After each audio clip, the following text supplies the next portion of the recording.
Hey guys, welcome back. It's Amy Bullock, your Central Oregon realtor, coming at you from my office with episode 2 of my mini-series, Be a Better Buyer, where I think it's a fantastic idea to cram as much information in 3 minutes as I possibly can.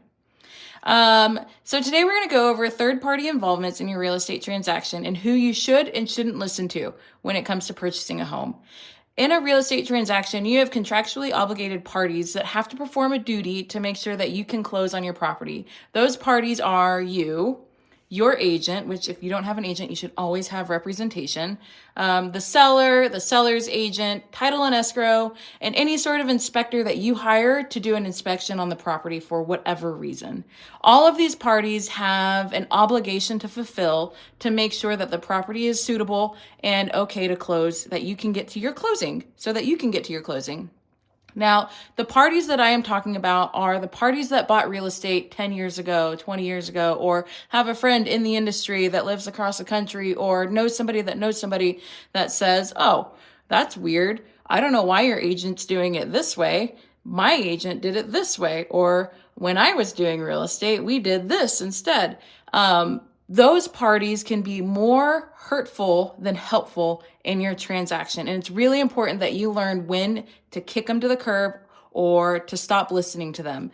Because the way that I like to think of real estate is I like to compare it to loading the dishwasher.